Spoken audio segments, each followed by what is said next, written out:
نبی پاک صلی اللہ تعالی علیہ وسلم نے ہمیں ایک مکمل دستور حیات عطا فرمایا ہے، اور حضور صلی اللہ تعالی علیہ وسلم نے ہمیں پچھلی ساری قوموں سے جداگانہ اور ایک بھرپور اور ہر قسم کی خوشبو سے معمور دین عطا فرمایا ہے۔ کسی بھی اور قوم کی تھوڑی سی چیز کو بھی اسلام کے اندر شامل کرنا یا کچھ تھوڑی سی کسی سے کوئی چیز مستعار یا ادھار لینا، اسلام اس کو پسند نہیں کرتا۔ نبی پاک صلی اللہ تعالی علیہ وآلہ وسلم نے فرمایا، اہل یہود بغیر ٹوپی کے دستار باندھتے، جب سر پہ پگڑی باندھتے تو ان کے سروں پر ٹوپیاں نہیں ہوتی تھی۔ فرمایا تم نے ٹوپی پر دستار باندھنی ہے، یہودیوں کی مخالفت کرنی ہے، تم نے اہل یہود کی مخالفت کرنی ہے۔ فرمایا نصارہ کا طریقہ یہ ہے کہ وہ درمیان سے مانگ نہیں نکالتے، سر میں جب کنگھی کرتے ہیں تو درمیان سے مانگ نہیں نکالتے، تم نے درمیان سے مانگ نکالنی، ان کی تم نے مخالفت کرنی۔ فرمایا آتش پرست یہودی اور بہت ساری قوموں کا طریقہ یہ ہے کہ مونچھیں بڑی رکھتے ہیں، داڑیاں چھوٹی رکھتے ہیں۔ فرمایا تم نے ان کی مخالفت کرنی ہے، مونچھوں کو پست کرنا ہے اور داڑیوں کو بڑا کرنا ہے۔ کوئی چیز کسی اور کی مستعار لے کر دین میں شامل کرنے کو نبی پاک صلی اللہ علیہ وسلم نے پسند نہیں فرمایا، پسند نہیں کیا۔ فرمایا یہ کام تم نے نہیں کرنا، تمہاری علیحدہ ایک شناخت ہے، تم مسلمان ہو، تمہارا اٹھنا بیٹھنا کھانا پینا چلنا سونا جاگنا حتیٰ کہ تمہارا نماز جنازہ بھی دوسروں سے منفرد ہے۔ تم لوگوں نے کسی اور قوم کی کسی تھوڑی سی بھی چیز کو اپنے معاملات میں شامل نہیں کرنا۔ اس کو کہتے ہیں دو قومی نظریہ، یہ نظریہ ہے، اسی کی بنیاد پر پاکستان بنا تھا کہ ہندو ایک الگ قوم ہے، مسلمان ایک الگ قوم ہے، ان کا اٹھنا بیٹھنا کھانا پینا ہم سے بالکل علیحدہ ہے اور ہمارا ان سے بالکل علیحدہ ہے۔ طرز زندگی، طرز معاشرت، معیشت کہیں ملتی نہیں ہندوؤں سے مسلمانوں، لہذا ہمیں ایک ایسا وطن چاہیے، ہمیں ایک ایسا وطن چاہیے جس وطن کے اندر مسلمان اپنے طریقے کے مطابق اٹھیں بھی بیٹھیں بھی چلیں بھی سوئیں بھی۔ نماز پڑھنے کے لیے وطن نہیں بنایا گیا کہ ہم نے اذانیں دینی ہیں، نمازیں پڑھنی ہیں، جماعتیں کرانی ہیں۔ یہ کام ہندوستان میں آج بھی ہوتا ہے، وہاں مسجدوں میں اذان بھی ہوتی ہے، جماعت بھی ہوتی ہے، تلاوت بھی ہوتی ہے، مدارس بھی ہیں، مساجد بھی ہیں، عربی ادب بھی ہے، سارا کچھ ہے۔ وہ پریشان کرتے ہیں، اس سے قطع نظر کرتے ہیں، وہ تکلیف دیتے ہیں، لیکن پابندی نہیں ہے۔ یہ سارے کام وہاں بھی۔ پاکستان نماز کے لیے نہیں بنا،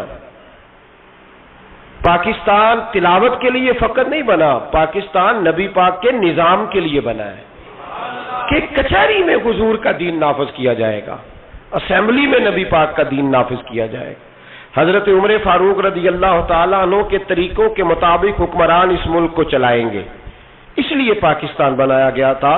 اب تو کوئی یہ نعرہ نہیں نہ لگاتا، کوئی جماعت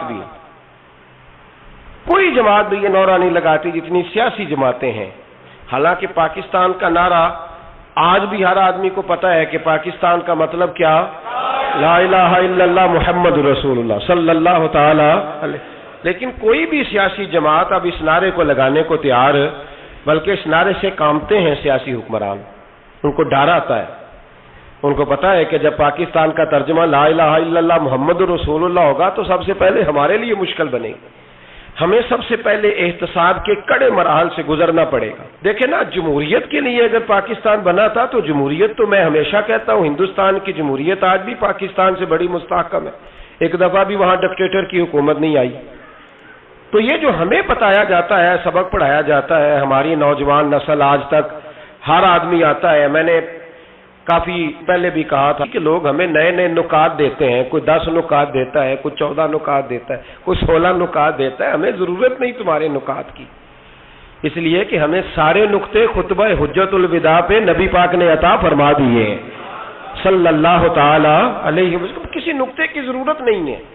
ہم حاجت نہیں محسوس کرتے. جب کوئی پارٹی منشور دیتی ہے، دستور دیتی ہے، تو میں تو حیران ہوتا ہوں کہ کیا کر رہے ہیں یہ لوگ. ہمیں ضرورت نہیں کسی منشور دستور کی. سارے منشور، سارے دستور، سارے قانون، ساری باتیں آمنہ کے لال ہمیں عطا فرما گئے ہیں. ضرورت نہیں ہے. پاکستان بنا تھا دو قومی نظریے کی بنیاد پر. نظریہ کیا ہے؟ لا الہ الا اللہ محمد رسول اللہ صلی اللہ تعالی علیہ. حکمران اس کو بھول گئے اور انہوں نے قوم کی ذہن سازی اس طرح کی، میڈیا کو ساتھ ملا کے بچوں کا ذہن اس طرح کا بنایا کہ قوم بھی تیار نہیں ہوتی. نظام مصطفیٰ صلی اللہ علیہ وسلم کے لیے قوم تیار، حالانکہ کافر کو آپ کی نماز سے کوئی مسئلہ نہیں. یورپ میں کبھی پابندی لگی ہے کہ مسجد نہ بناؤ؟ کبھی وہاں کسی نے کہا ہے قرآن پاک نہ لے کے آؤ؟ کبھی کسی نے کہا ہے؟ وہاں پابندی نماز پہ نہیں ہے. ان کو ڈر تو نظام مصطفیٰ سے آتا ہے کہ دین نافذ نہیں ہونا چاہیے. تو میرے بھائی، پاکستان ایک نظریاتی وطن ہے. جتنا دوڑ سکتے ہیں میں اور آپ دوڑ لیں، جتنا دوڑ سکتے ہیں. جہاں تک یہ قوم بھاگ سکتی ہے بھاگ لے. یہ اس چہرے کو اپنا لے یا اس چہرے کو اپنا لے یا اس کو آزما کے دیکھ لے. چونکہ اس وطن کی بنیاد کلمہ ہے تو یہاں سکون بھی اسی وقت آئے گا جب حکومت بھی کلمے والے رسول کی آئے گی صلی اللہ تعالی علیہ وسلم، صلی اللہ تعالی. اور اسلام ہر جگہ یہ بتاتا ہے کہ ملک کس کے ہیں؟ اللہ کے. تو نظام کس کا ہونا چاہیے؟ اللہ کا، اللہ کے دین کا. دنیا کی سب سے بڑی ہجرت ہوئی تھی جب پاکستان بنا تھا. دنیا کی سب سے بڑی ہجرت. 10,000 عورتوں کی عزتیں لوٹی گئیں جب یہ وطن بنا. لاکھوں لوگوں نے جانوں کی قربانیاں دیں. ابھی 15-20 سال پہلے ہندوستان کا پنجاب کا جو علاقہ ہے اس کو کھولا گیا تو ایک کنویں سے ابھی بھی ہڈیاں ملی ہیں جو سکھوں نے کاٹ کر مسلمان کنواں پورا بھر دیا تھا. اس تکلیف کے ساتھ وطن بنا. کس لیے؟ جمہوریت کے لیے، حکمرانوں کے للے تللے کے لیے، ان کی بڑی کاروں جیپوں اور مرسڈیز کے لیے. اس لیے کہ یہاں روز نیا بل آئے گا، آج گورنر راج ہے تو آج فلاں ہے تو آج فلاں ہے. یہ ساری حکومتیں اگر وہی قانون جو انگریز کا بنا ہوا ہے اور وہی ساری دفعات جو آپ کے ہاں نافذ ہے وہی ہندوستان میں نافذ ہے تو بتایا جائے پھر وطن کیوں بنایا گیا تھا؟ پھر کیا ضرورت تھی؟ یہ سارے کام تو وہاں بھی ہو رہے ہیں. اس لیے میرے بھائی وطن کے نظریے کو سمجھے. وطن بنا تھا لا الہ الا اللہ محمد رسول اللہ صلی اللہ علیہ وسلم. اور اقبال جو بانی پاکستان ہے، جو مصور پاکستان ہے، جو تصویر دینے والے ہیں پاکستان، ان سے کسی نے کہا تھا کیوں پاکستان بنانا چاہتے ہو؟ ہم جو ایک ملت جو ہیں، ہندوستانی ایک ملت ہے، قوم ہے، تو کیا ضرورت ہے؟ تو اقبال کہنے لگے اپنی ملت پر قیاس اقوام مغرب سے نہ کر، خاص ہے ترکیب میں قوم رسول ہاشمی. نبی پاک کی قوم اپنی ترکیب کے لحاظ سے ہر قوم نے خاص ہے. دین کا نفاذ چاہیے، دین نافذ ہونا چاہیے. نبی پاک ایک اسٹیٹ کے سربراہ بنے تھے. مدینہ منورہ میں حضور نے نظام بنایا. آج میں ایک نئی بات آپ سے کرنا چاہ رہا ہوں. رونا روتے زمانے بیت گئے، اب آگے کی طرف دیکھنا ہے. جو قومیں ماضی کی لکیر پیٹتی رہتی ہیں وہ مایوس ہو جاتی ہیں، ان کے جذبے ٹوٹ جاتے ہیں. اب ماضی کو پیٹنے کی بجائے مستقبل کی روشنی کو دیکھنا چاہیے. ہمیں نبی پاک صلی اللہ علیہ وسلم نے کسی وطن کی تعمیر کے لیے جو جذبات دیے ہیں ان جذبات پر ہمیں غور کرنا چاہیے. حکمران تو جو کر رہے ہیں وہ تو کر ہی رہے ہیں، اور جو وہ کریں گے وہ بھی سب کو نظر آ رہا ہے، اور ہمیں سمجھ لگ رہی ہے کہ آئندہ بھی کیا ہونے جا رہا ہے. ہم نے کیا کرنا ہے؟ ایک جملہ میں کہنے لگا ہوں، اگر کسی کو تکلیف ہو تو مجھے خوشی ہوگی. ایک جملہ میں کہنے لگا ہوں، اگر کسی کو پریشانی ہوگی تو مجھے بڑا ہی اچھا لگے گا. کسی بڑے آدمی کو پریشانی ہوگی تو مجھے خوشی ہوگی. وہ جملہ کیا ہے وہ سن لیں. یہ ملک حکمرانوں کا نہیں ہے، یہ ملک عوام کا ہے. اس لیے کہ حکمرانوں کے بچے تو یورپ میں رہتے ہیں، ان کی تو ٹکٹیں بک ہوتی ہیں. جب تک یہ اسمبلی میں ہوتے ہیں یہاں ہوتے ہیں، اور جب حکومتیں ختم ہوتی ہیں تو یہ یہاں موجود. ان سب کے تو باہر کاروبار ہیں، رہائشیں ہیں، اولادیں ہیں. تو یہ وطن کس کا ہے؟ پاکستان وطن کس کا ہے؟ یہ ہمارا وطن ہے، یہ حکمرانوں کا نہیں ہے۔ دیکھیں نا، گھر اس کا ہے جس نے گھر کے اندر رہنا ہے، جس نے گھر میں رہنا نہیں اس کا وطن ہم نے رہنا ہے، ہماری نسلوں نے رہنا ہے، ہمارے ماں باپ رہے، ہم رہ رہے ہیں، ہماری آنے والی نسلیں رہیں گی، تو وطن پھر کس کا ہوا؟ ہمارا۔ حکمرانوں کا وطن گھر جو ہمارا ہے، تو ہم کسی کے ذمہ کیوں لگاتے ہیں؟ ہم اپنے وطن کا خود خیال کیوں نہیں کرتے؟ ہم کیوں نہیں یہ محسوس کرتے کہ وطن سب سے پہلا کام 14 اگست ہے پاکستان کے عزم نو کے لیے، ایک روشنی کے لیے، نوجوانوں کے لیے چند باتیں کرنا چاہتا ہوں۔ پہلی بات اپنے ذہن میں بنائیں کہ وطن کی جو محبت ہوتی ہے نا، حب الوطن من الایمان، وطن کی محبت ایمان کا حصہ ہوتی ہے۔ اس بات کو یاد کر لے۔ میرے نبی پاک علیہ السلام مکہ مکرمہ سے تشریف لائے تھے، حضور مہاجر بن کے مدینے آئے تھے، لیکن بخاری مسلم کی ایک ایسی حدیث ہے جس کی میں نے کبھی شرح نہیں پڑھی، اور میں اس حدیث کی شرح میں کبھی نہیں گیا اور جانا چاہتا بھی نہیں۔ نرالا رنگ ہے اس حدیث پاک کا۔ میرے محبوب پاک علیہ السلام مہاجر بن کے مدینے آئے، لیکن حضور نے ایک موقع پہ فرمایا، سنو بھائی مہاجرین اور انصار، کان کھول کے سنو۔ اب مہاجرین میں شامل کون کون تھے؟ حضرت ابو بکر صدیق، حضرت عمر فاروق، حضرت عثمان غنی، حضرت مولا علی، حضرت مصعب ابن عمیر، حضرت بلال حبشی، یہ سب لوگ مہاجر تھے، لیکن حضور نے وطن کی محبت بیان فرمائی۔ میرے محبوب نے فرمایا، یاد رکھنا اگر کبھی لوگوں میں اختلاف رائے ہوا اور لوگوں کی دو لائنیں بن گئیں، ایک قطار ادھر جا رہی ہے لوگوں کی اور ایک قطار ادھر جا رہی ہے، تو فرمایا اگر تم مجھے دیکھو گے نا میں کس قطار میں ہوں، تو میں تمہیں اس قطار میں ملوں گا جس قطار میں میرے مدینے والے جا رہے ہوں گے۔ میں کہہ رہا ہوں بلا تبصرہ، بغیر تشریح کے اس روایت کو دیکھیے گا، حضور نے اپنے وطن سے پیار کیا اور اپنے وطن کے لوگوں سے محبت فرمائی۔ حضرت ابو ہریرہ فرماتے ہیں جب ہم سفر سے واپس آتے تھے نا، سفر سے واپس لوٹتے تھے اور مدینے منورہ کی عمارتیں نظر آتی تھی، مکانات نظر آتے تھے، تو ہم حضور کا جذبہ دیکھتے، میرے محبوب پاک گھوڑے کو تیز کر دیتے، سواری کو دوڑاتے، یا رسول اللہ کیا ہوا؟ فرمایا جلدی کرو میرا شہر آ گیا ہے، میرا علاقہ آ گیا ہے۔ حضور نے اپنے وطن سے پیار کیا، اگرچہ اس وطن کی انفرادیت اپنی جگہ پہ ہے، اس کی عظمت اپنی جگہ۔ ایک پہلو ان حدیثوں سے یہ بھی ملتا ہے کہ جس جگہ ہم رہتے ہیں ہمیں اس وطن سے پیار ہونا چاہیے، ہمیں پاکستانی ہونے پر فخر ہونا چاہیے۔ مدینے کے بعد، مکے کے بعد اگر ہمیں کسی وطن سے پیار کرنا چاہیے تو پاکستان سے کرنا چاہیے، اس کی گلیوں سے، اس کے کھیتوں سے، اس کے کھلیانوں سے، اس کے گاؤں سے، اس کے شہروں سے ہمیں پیار کرنا چاہیے، ہمیں محبت کرنی چاہیے۔ ہمارا معاملہ کیا ہے؟ ہم صرف اپنے گھر سے پیار کرتے ہیں، اس لیے 1.25 کروڑ روپیہ بنگلے پہ لگ جاتا ہے، 10,000 روپیہ لوگ اپنی گلی پہ نہیں لگاتے۔ وہ گلی کس کی ہے؟ اس پہ کیوں نہیں پیسے خرچ ہوئے؟ کہتا ہے وہ ٹیکس دیتا ہوں تو ٹیکس والے خرچ کریں گے۔ او خدا کے بندے، وطن تیرا ہے تو گلی بھی تیری ہے، اس کی تعمیر کی ذمہ داری بھی تیری ہے، تو چھوڑ۔ اگر وہ اتنے ہی اچھے ہوتے تو اب تک سنور نہ گیا ہوتا۔ تو اپنی گلی کا خیال کر، تو اپنے علاقے کا خیال کر، تو اپنی بستی کا خیال کر، تو توجہ دے، تو اس کی تعمیر میں کردار ادا کر۔ الیکشن آیا تو لوگوں نے کوڑے کی تصویریں کھینچ کھانچ کے سوشل میڈیا پہ ڈالی، فلاں ایم صاحب نے بھی اپنے علاقے سے کوڑا نہیں اٹھوایا، فلاں نے بھی کوڑا نہیں اٹھوایا، فلاں نے بھی کوڑا نہیں اٹھوایا۔ کوڑا جب بارش ہوتی ہے تو تعفن پھیلتا ہے۔ مجھے کچھ سانس میں تکلیف ہوئی تو ڈاکٹر صاحب سے جب میں نے مشورہ کیا تو وہ مجھے کہنے لگے کوئی تعفن والی جگہ نہیں ہونی چاہیے، اس سے آپ بچیں، درختوں کے پاس رہیں، پتوں کے پاس رہیں جہاں سے آکسیجن تازگی ملے۔ اور یہ ضرورت صرف مریض کی نہیں ہے، یہ ہر اس شخص کی ضرورت ہے جس کی سانسیں چل رہی ہیں، اس کو اس کی حاجت ہے۔ کوڑے پر جب بارش پڑتی ہے تو تعفن پھیلتا ہے، ایسی سخت بدبو آتی ہے جس سے امراض پیدا ہوتے ہیں۔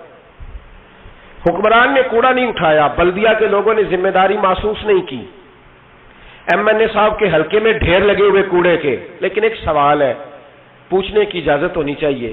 وہ سوال یہ ہے کہ کوڑا اٹھانے والے نے تو نہیں اٹھایا، پر بتائیے کوڑا پھینکا کس نے تھا؟ جو آدمی سودا خریدنے کے لیے 4 گلیاں آگے جا سکتا ہے وہ کوڑا پھینکنے کے لیے بھی تو جا ہی سکتا ہے نا، اس کو پتا ہے نا کوڑا پھینکنے کی جگہ، پھینکا کس نے کوڑا؟ اچھا ایک بات اور ذرا آپ کی توجہ کے لیے، سوشل لوگ ہیں ہم معاشرے کا حصہ ہیں، ہمیں معاشرے میں لوگوں کی ضروریات درپیش رہتی ہیں۔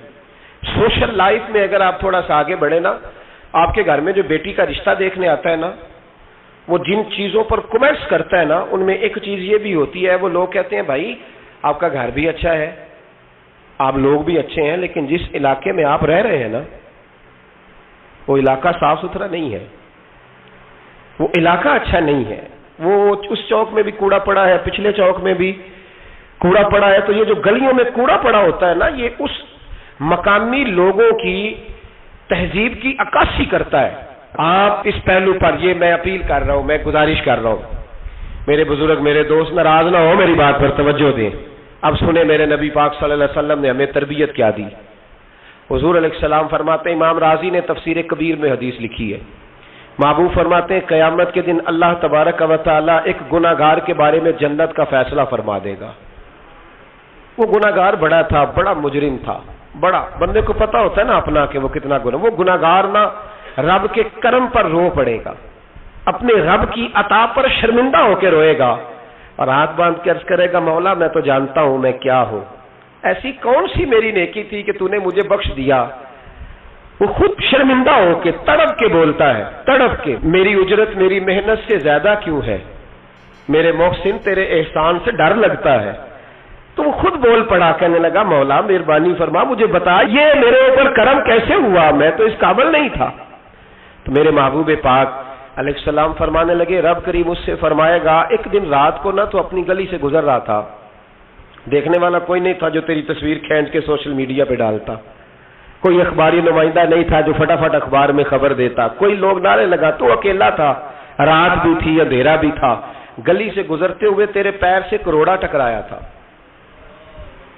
رات تھی کوئی دیکھنے والا نہیں، تعریف کرنے والا نہیں، تو نے وہ روڑا اٹھا کے پھینک دیا تھا، کیوں پھینکا تھا؟ تو نیکی چونکہ اس کی نظر میں معمولی تھی تو وہ بھول چکا تھا، کہے گا یا اللہ وہ والا روڑا، وہ ایک روڑا مالک کریم، وہ تو میں نے اس لیے اٹھایا تھا کہ میرے محلے میں بوڑھے بھی رہتے ہیں، بیمار بھی رہتے ہیں، بچے بھی رہتے ہیں، کمزور بھی رہتے ہیں، اس لیے اٹھایا تھا کسی کو ٹھوکر نہ لگ جائے۔ میرے محبوب فرماتے ہیں عرش کے مالک نے فرمایا، رب کریم نے فرمایا تو رات کے اندھیروں میں روڑے اٹھا اٹھا کے میرے بندوں کا خیال رکھے تو میں آج قیامت کے دن تیرا خیال نہ رکھوں؟ فرمایا اس ایک روڑے کے اٹھانے کی برکت سے میں نے تیرے لیے جنت کا فیصلہ فرما دیا ہے۔ تو اگر آپ اپنی ہی گلی کا کوڑا اٹھائیں، اگر اپنی ہی گلی کے روڑے اٹھائیں تو اس سے ہمارا وطن سنورے گا، اس سے ہماری گلیوں میں، ہمارے علاقوں میں، ہمارے محلے میں، ہمارے علاقے میں صفائی پھیلے۔ راولپنڈی میں سیاستدانوں نے اور سپورٹروں اور ووٹروں نے بڑی گندگی پھیلائی، پوسٹر لگائے، وہ پھٹتے تھے، بارش ہوتی تھی تو وہ گلیوں میں بہتے تھے، تباہی تھی۔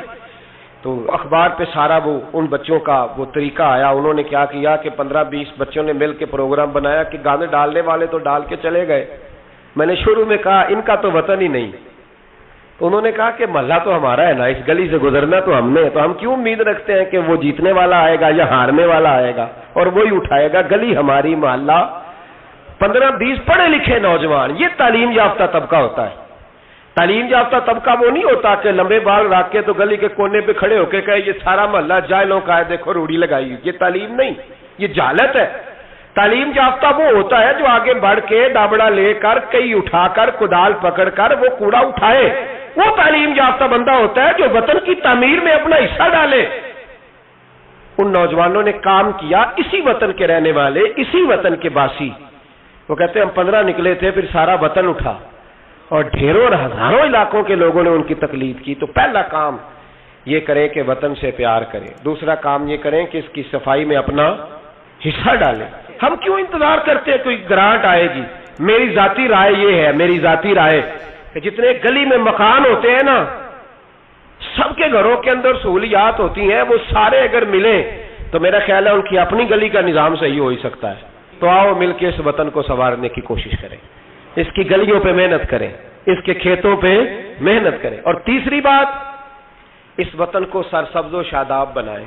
کیا انداز ہے میرے محبوب کے سمجھانے کا، یہ بخاری کی حدیث ہے۔ میرے محبوب فرمانے لگے جس نے کوئی ایک درخت لگایا، جس نے کوئی ایک درخت لگایا یا پودا لگایا یا کوئی ایسی چیز لگائی، فرمایا اس سے کوئی انسان نفع اٹھائے یا اس سے کوئی جانور نفع اٹھائے، فرمایا جب تک لوگ نفع اٹھاتے رہیں گے رب لگانے والے کے نامہ اعمال میں نیکیاں درج فرماتا رہے گا۔ تو ہم کیوں درختوں کو کاٹتے ہیں؟ ہمیں چاہیے نا اس کو سرسبز و شاداب کرنے میں اپنا کردار ادا کریں تاکہ ہمارے وطن میں خوبصورتی پھیلے۔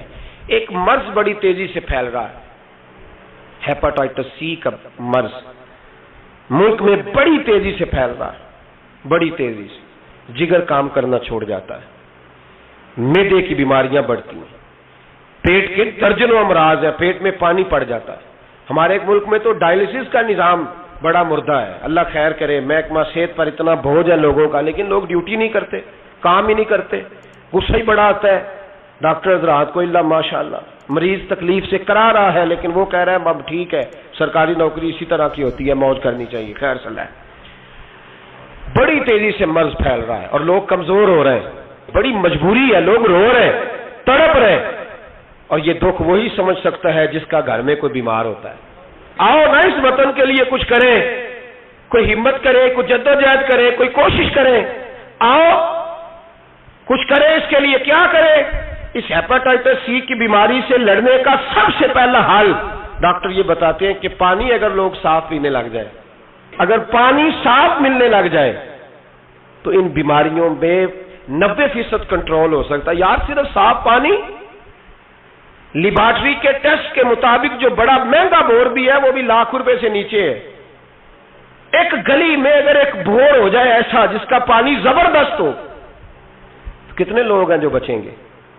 کتنے لوگ ہیں جو اس آزمائش سے بچیں گے؟ میں نے مسجد میں وہ بور کرایا ہے، ٹوٹی باہر نکالی، میں ایک دن رات کو 1:30 بجے آیا تو باہر ٹوٹی سے 2-3 لوگ پانی بھر رہے تھے، 2-3 لوگ، تو 1:30-2 بجے رات کے، تو میں نیچے اترا تو میں نے کہا خیریت ہے؟ اچانک میری طبیعت میں یہ خیال آیا کہ کوئی مجبوری ہو گئی ہوگی اس وقت، کوئی مریض نہ ہو۔ کہنے لگے پانی پینا تھا، گھر میں پانی ختم ہو گیا تھا، تو میں بھی دیر سے آیا ہوں، کہیں گیا ہوا تھا، ابھی پہنچا ہوں۔ تو گھر والوں نے بتایا، تو میں نے کہا ٹھہر جاؤ، گھر والا پانی نہیں پینا، میں آپ کو وہ پانی لا کے دیتا ہوں جو لیبارٹری سے ٹیسٹ شدہ ہے، اور 3-4 دفعہ میں نے اس کو بھیج کے ٹیسٹ کرایا۔ اب سنو اس کی بیس کیا ہے، اس کی بیس کیا ہے؟ ہم تو سمجھتے ہیں نا کل شریف پہ صرف چنے ہی رکھنے چاہیے، ہم سمجھتے ہیں کل شریف پہ پھل آنا چاہیے اور بریانی پکنی چاہیے۔ ترمذی کی حدیث ہے، حضرت سعد رضی اللہ تعالیٰ عنہ کی اماں انتقال کر گئی، آنکھیں عرض کرنے گے یا رسول اللہ اماں فوت ہو گئی ہے، کچھ کرنا چاہتا ہوں۔ تو میرے محبوب نے فرمایا مدینے میں میٹھے پانی کے کنویں کوئی نہیں، قلت ہے، تو ایک کنواں کھدوا دے، لوگ پانی پیتے رہیں گے، رب کریم تیری اماں کو قبر میں راحت عطا کرتا رہے گا۔ حضرت سعد نے کنواں کھدوایا، قربان جاؤں محبوب کی عظمت پہ۔ میرے رسول پاک نے آج ہمیں صاف پانی پینا مہیا کرنے کے لیے کل 1450 سال پہلے نصیحت کر دی، فرمایا یہ کنواں سعد نے اپنی ماں کے لیے کھدوایا ہے، اس کا نام ہے سعد کی ماں کا کنواں، بیر ام سعد حضور نے اس کا نام رکھا۔ کتنا کو خرچ آئے گا اگر گلی والے سارے مل کے صاف پانی کا بندوبست کریں، اپنے دوستوں کو، گلی والوں کو، محلے والوں کو اس وطن کی تعمیر میں اپنا کردار ادا کریں۔ اب کیوں توقع رکھتے ہیں صاحب کے چیئرمین صاحب ہی آ کے کریں گے؟ وہ تو ملے نہیں کبھی، جن کی ڈیوٹی تھی گلی گلی گھومنے کی وہ تو کبھی آئے نہیں۔ یہ آپ کے چیئرمین، آپ کے ایم این اے، آپ کے ایم پی اے، یہ اتنی بلندی عظمت کردار نہیں رکھتے کہ یہ آئیں گے، ان کے پاس کہاں وقت ہے گلیوں میں گھومنے کا؟ اصل لوگ تو وہ تھے کہ 24 لاکھ مربع میل کے حکمران جناب عمر فاروق، لیکن چہرے پہ کپڑا ڈال کے ساری رات مدینے کی گلیوں میں گھومتے، ہر دروازے کا خیال رکھتے، پر کیا کریں، کس کو سمجھائیں؟ لوگ اپنی مرضی کرتے ہیں۔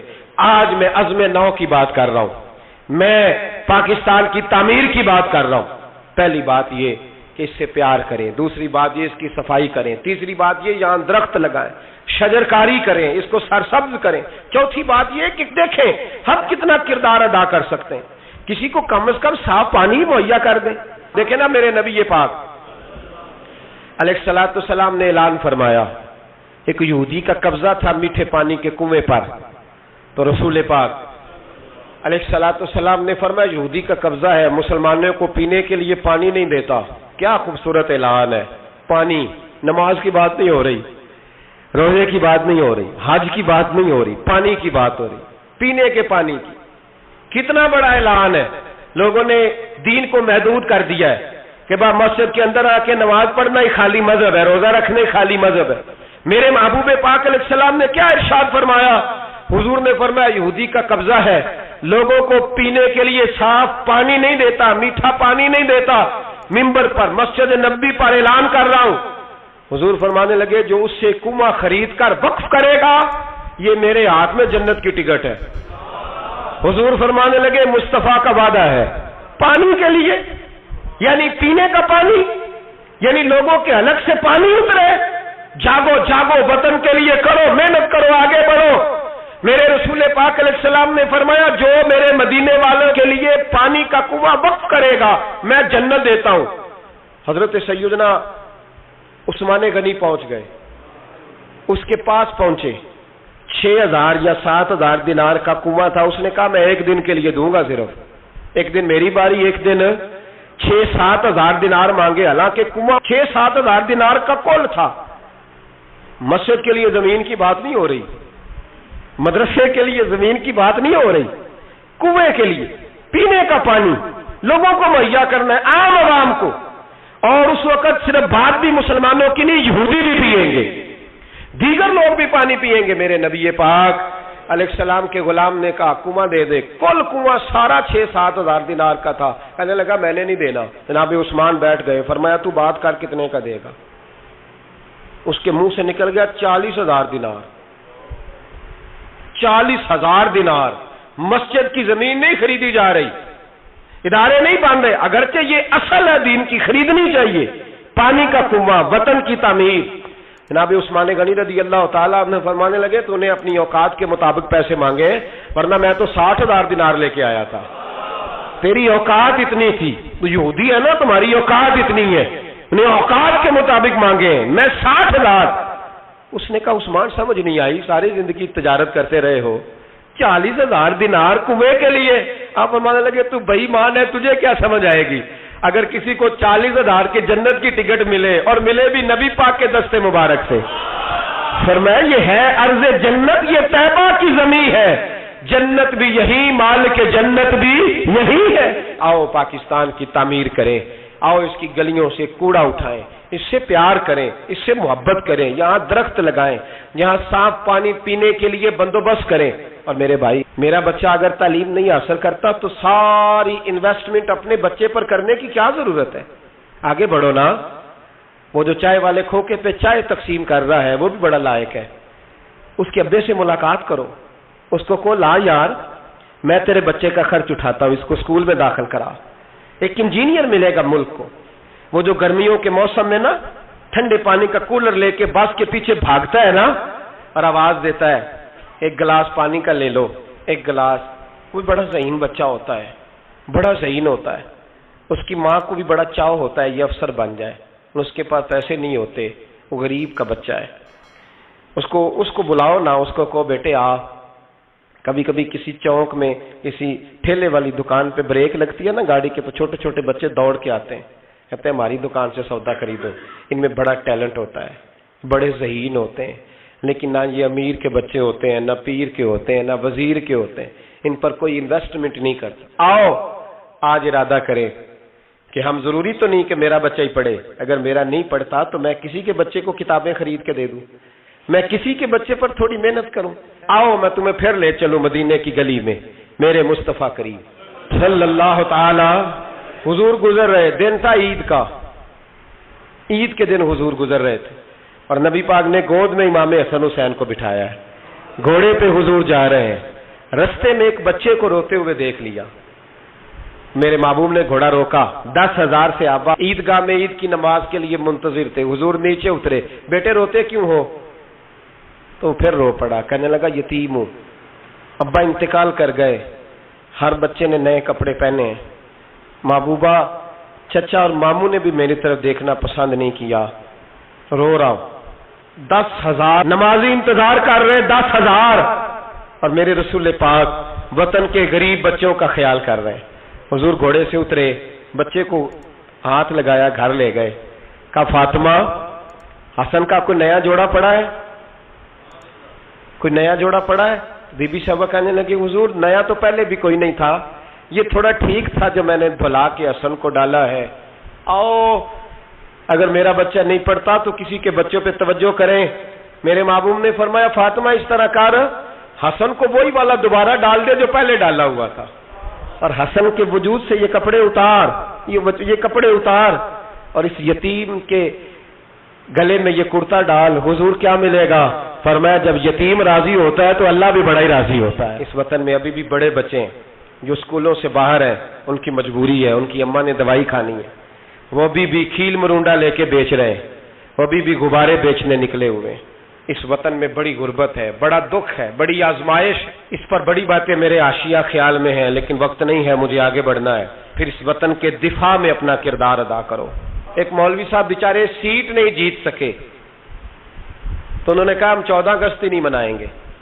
یہ وہ بے ایمانوں کا گروپ ہے جنہوں نے کہا تھا کہ شکر ہے ہم پاکستان بننے کے گناہ میں شریک نہیں ہوئے۔ کس طرح یہ لوگ پارلیمنٹ میں جاتے ہیں؟ کس طرح ہمارے نمائندے بن گئے؟ یہ وہ لوگ ہیں جنہوں نے کہا تھا شکر ہے ہم پاکستان بننے کے گناہ میں شریک ہیں، اور خواجہ قمر الدین سیالوی کو خط لکھا تھا قائد اعظم نے، امیر ملت پیر جماعت علی شاہ صاحب کو خط لکھا تھا قائد اعظم نے کہ اگر اہل سنت کے پیر مدد نہ کرتے تو پاکستان بن ہی نہیں سکتا تھا۔ ابھی بھی تمہیں ہوش نہیں آئی؟ ابھی بھی تمہیں نہیں پتا کہ پاکستان کے دوست کون اور دشمن ہے؟ 14 اگست نہیں منائیں گے، تم اس قابل ہی نہیں ہو کہ تم منا سکو۔ تمہارے تو یرانے ابھی بھی باہر ہیں، ان کا یہ وطن نہیں ہے۔ یہ کہتے ہیں اگر اس وطن میں ہمیں کرسیاں دو گے تو ہم وطن کے دوست ہیں، ورنہ ہم وطن کے دوست۔ اللہ کی عزت کی قسم، ہمارے مشائخ نے کبھی کرسی نہیں مانگی، لیکن اس وطن میں جتنا کردار اہل سنت کے بزرگوں نے ادا کیا ہے کوئی دوسرا کر ہی نہیں سکتا۔ وہ کہتے ہیں 14 اگست نہیں منائیں گے، تو منا بھی نہیں سکتا، اور تجھے منانی چاہیے بھی اس لیے کہ تمہارا اس وطن سے کوئی تعلق ہے۔ یہ امیر ملت پیر جماعت علی شاہ صاحب کا وطن ہے، یہ محدث اعظم پاکستان مولانا سردار احمد کا وطن ہے، یہ خواجہ قمر الدین سیالوی کا وطن ہے، تمہارا وطن ہے، تم وہیں چلے جاؤ جہاں سے تم آئے ہو، وہیں تم اچھے لگتے ہو۔ تو میرے بھائی، وطن کی دفاع، وطن کی حفاظت، نوجوان ضرور اس بات پر توجہ کریں۔ حضرت انس بن مالک رضی اللہ تعالیٰ عنہ فرماتے ہیں مدینے کے کونے سے نا اچانک رات کو زور زور سے چلانے کی آواز آنے لگی۔ جب رات کو کوئی ایسا دھماکہ ہوتا ہے نا تو لوگ ایک دوسرے کو جگاتے ہیں، کہتے ہیں لوگوں نے ایک دوسرے کو جگایا، اب نوجوان اکٹھے ہو گئے، بزرگ بھی، کہ وہاں سے شور کی آواز آتی ہے، کچھ چیخ رہا، نیزیں، تلواریں اور برچیاں، ہر چیز لوگ سنبھال کے اسلحہ تیار کر کے پروگرام بنانے لگے کہ نوجوان آگے جا کے دیکھتے ہیں، بزرگ پیچھے رہتے ہیں، دیکھتے ہیں وہاں کیا ہے، مدینے کی حفاظت کرتے ہیں، کون آ گیا، کیا مسئلہ ہے؟ کہتے ہیں ہم ابھی پروگرام بنا ہی رہے تھے، آگے بڑھنے ہی لگے تھے کہ ہم نے دیکھا، اچانک ہماری نظریں اٹھی، ہم حیران ہو گئے کہ جس طرف ہم جانا چاہ رہے تھے نبی پاک ادھر سے ہو کے واپس آ رہے ہیں، اور اکیلے نبی پاک، ہاتھ میں نیزہ ہے، ہم ابھی جانا چاہ رہے تھے اور حضور ہو کے واپس آ رہے ہیں، اور حضور فرمانے لگے چپ کر کے سو جاؤ، کچھ بھی نہیں، جانور لڑ پڑے تھے آپس میں، میں دیکھ آیا ہوں، کچھ بھی نہیں ہے۔ حضرت انس بن مالک فرماتے ہیں ہم غور سے حضور کا چہرہ دیکھنے لگے، اور پھر ہمیں سمجھ آئی کہ مصطفیٰ کو اس وطن کی حفاظت کا کتنا خیال ہے۔ حضور نے ہمیں سکھایا ہے کہ جب وطن پر آفت آئے تو سوچنا نہیں ہے، غور نہیں کرنا، سب سے پہلے آگے بڑھنا ہے، آگے بڑھنا ہے، آگے بڑھ کے وطن کے دفاع کے لیے اپنا پیش کرنا ہے۔ پاکستان سے پیار کریں، پاکستان کا کوڑا اٹھائیں، پاکستان کی مٹی سے پیار کریں، پاکستان میں درخت لگائیں، پاکستان میں غریبوں کی مدد کریں، جو بچہ محلے کا غریب سکول نہیں جاتا محلے دار مل کے حفاظت کریں، اس بچے کو سکول میں داخل کرائیں، بچوں کے اچھے مستقبل کے لیے جدوجہد کریں، صاف پینے کا پانی مہیا کریں، ہمارا وطن ہے، ہمیں اس کو آگے لے کے چلنا ہے۔ 14 اگست پہ یہ پیغام ہے، یہ میسج ہے کہ تھوڑا تھوڑا کر کے اس وطن کی تعمیر میں اپنا کردار ادا کریں، اس کی گلیوں کو سجائیں سواریں، کبھی سڑک پر ریپر نہ پھینکیں، کبھی شاپر نہ گرائیں، کبھی کسی گندگی سے اس وطن کو آلودہ نہ کریں۔ میرے عرب کو آئی ٹھنڈی ہوا جہاں سے، میرا وہی وطن ہے، میرا وہی وطن ہے. اقبال کہا کرتے تھے کہ حضور کو یہاں سے ٹھنڈی ہوائیں آئی ہیں, اس وطن کے لیے اپنا کردار ادا کریں. دیکھیں آپ اور میں کیا کر سکتے ہیں, وہ سارا کچھ کریں. میری گزارش ہے کہ کم از کم 5 بچے پڑھانے کا عہد کرے ایک بندہ. ان کا آپ تعلیمی خرچ اٹھا سکیں, تب کتابیں لے کے دے سکیں, تب کوشش کریں کہ 5 بچے کم از کم. ہو سکتا ہے ایسا؟ اگر ہر پاکستانی 5 بچے پڑھانے کا ارادہ کر لینا تو لاکھوں بچے اسکولوں میں دوبارہ سے چلے جائیں گے. لاکھوں بچے. تھوڑا تھوڑا خیال کرے. اور اگر کوئی وہ کام کرے جو امام اعظم کرتے تھے, غریب کے بچے کو لے آتے تھے اور فرماتے تھے میں تیرے گھر کا خرچہ دوں گا, تو تعلیم حاصل کر. اسی کو وظائف کہا جاتا ہے. یہ کام کریں. میری دعا ہے یہ وطن قیامت کی صبح تک قائم رہے اور اس وطن سے روشنیاں پھوٹتی رہیں. یہ امت مسلمہ کی قیادت کرے. آخر دعوانا ان الحمدللہ رب العالمین.